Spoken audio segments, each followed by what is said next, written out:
Hey guys, and welcome back to my channel. Today I have another book haul for you from Barnes & Noble. I'm excited to share through all the books that I got and what they're about, and I hope y'all read them. I can't wait to read them and share what I think about them, and y'all do so as well. If you've already read them, tell me what you think down below, but no spoilers until I read them, okay? Alrighty, so let's get started. So first up is Wither by Lauren DeStefano. I didn't realize, so this is just the 15th anniversary edition. This actually came out in 2011. I'm honestly really shocked I didn't read it. It's a young adult dystopian trilogy, the Chemical Garden trilogy, and I was really big into the dystopian era growing up because I had Hunger Games, the Maze Runner, Divergent, like I grew up in that era, so I'm really shocked I never heard of this one, but maybe it was because of the content, I don't know. There's a genetic crisis happening in this universe where it causes girls to die at the age of 20 and men at 25. In order to combat this crisis, they often kidnap young girls and force them into polygamous marriages with the men in order to try to reproduce at a greater rate. This one follows Ryan. She is kidnapped at the age of 16 and forced into a marriage with Lyndon Ashby, and she's ripped from her twin brother, and it's all about her time in the marriage with Lyndon and her attempts to escape in order to find her twin brother and everything in that world. Again, maybe it was the content that was the reason I missed this. I'm shocked I didn't hear about this when I was younger. I just picked this one up and I just realized as I was trying to find a good description, because the back just kind of has an excerpt and what if you know when you were going to die. And so I didn't realize this was published so long ago until I looked it up, and this was just the pretty new edition that just came out this year, I think, or last year.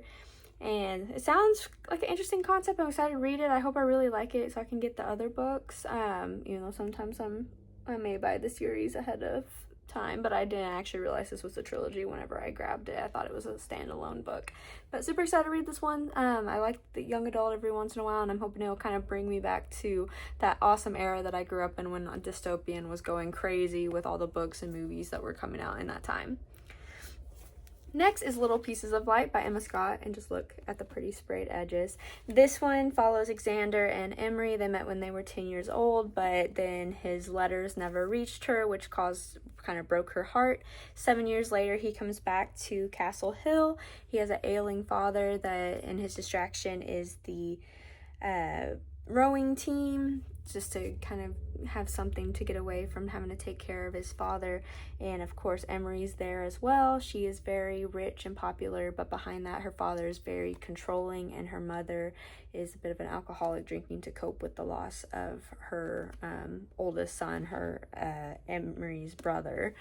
And so she kind of has personal issues. Her life's kind of going in a bad direction. His life is falling apart with his father, but they're also seeing each other again and rediscovering all those feelings that they had whenever they first met. So this sounds like a super good romance, but also some heavy themes just with dysfunctional families, grief, sickness, just things like that. So it sounds like a really heavy book, but possibly a really beautiful one as well, and a really beautiful romance to get to read. So I'm excited about this one, and that kind of second chance romance, you know, always good. I mean, they were young, they were only 10, but I'm excited to kind of see where their story goes. So that sounds like a really good one.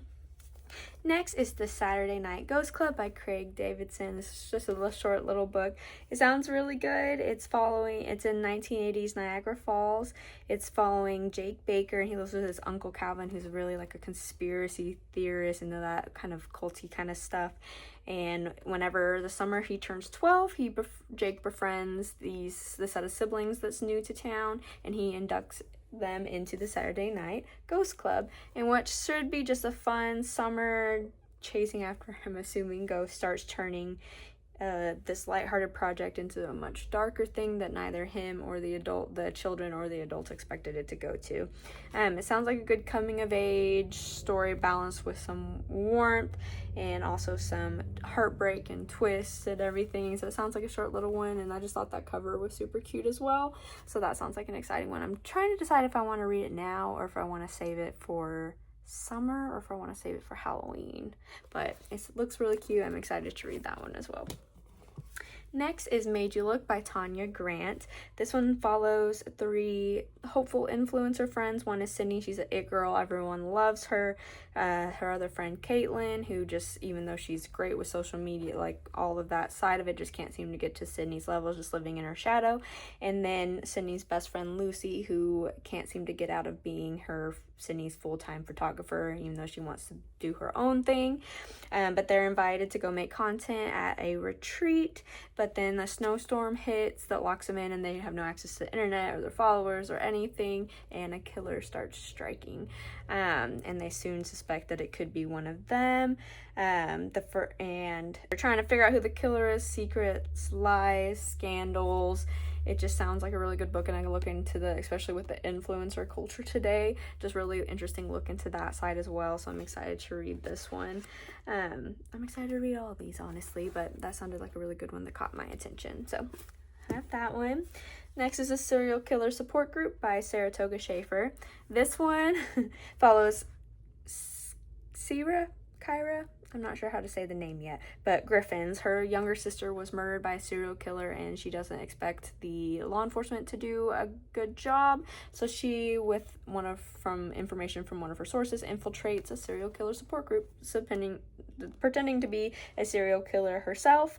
The further she descends into this world of serial killers, the harder it is to hold on to her humanity. So it seems to kind of have some revenge, thriller, twist, dark world, seeing how she descends into this as she's around all of these people and what lengths she's willing to go to get revenge for her sister.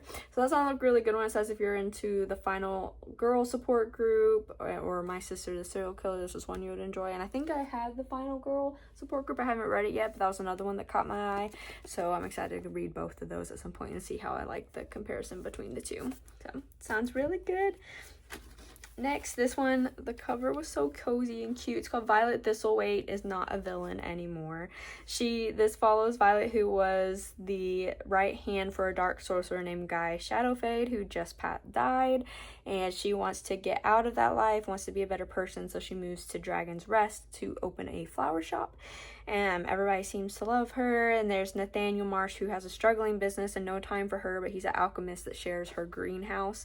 Well, when a blight starts endangering all plant life, they have to work together to figure out what's going on. But when a figure from her previous life shows up, it could stand to threaten everything that she's worked for, and makes her wonder if a villain truly deserves happily ever after. It just sounds like a super cozy little romance, and I love the fairy tale world books, so this is one that definitely captured my attention. And just look at that, it's so cute, the little dragon with the flowers and everything. So that one sounds like a cozy little romance fairy tale world, so that will be one that I think I'm gonna really enjoy. And last but definitely not least, How to Kill a Guy in 10 Dates by Shaylee Thompson. I love How to Lose a Guy in 10 Days, and so this immediately caught my eye when I saw it on the shelves. This follows Jamie, who's a major cinephile, meaning she loves movies, watching those, and she goes with her friend Lori to attend a speed dating event and expects to just have some horrible meetings with guys and then go get some fast food, some cheap food after. But then there's a blackout, and suddenly one of her dates has his throat slit, and they continue to have people that are getting murdered during the event. And so she's trying to use all of her knowledge of slasher movies to survive while everyone else is trying to escape. But she begins to suspect that one of the men is going after a particular girl to make his final girl. If you know what that is from serial killer genre, there's always the final girl of the movie that goes up against the big bad. But as she's trying to figure out as well who the murderer is, she's also caught in a love triangle with these other dates as well. So it sounds like a really fun time with some twists, humor, romance, just like all things I love. And I love like the slasher genre, like I love the Scream movies, and so this kind of sounds like one that also like kind of leans up against that genre. So I'm really excited to read this one. It sounds like, I hope it's funny. I think it'll be a good time. But yeah, so that's all of the books I got from Barnes & Noble this last time. I'm sure it won't be the last time. I'm excited to read all these. Again, if you've read any of these, definitely comment down below, just no spoilers. I'm excited to get to them eventually and post my reviews. As always, I'm on TikTok and Bookstagram at bookish.cj. I'm also on Goodreads and Fable, so follow me on there. I'm trying to build up videos and trying to work on my editing to get better at these. And so give me some grace. But that's everything I have for you today. Thanks, guys. Bye.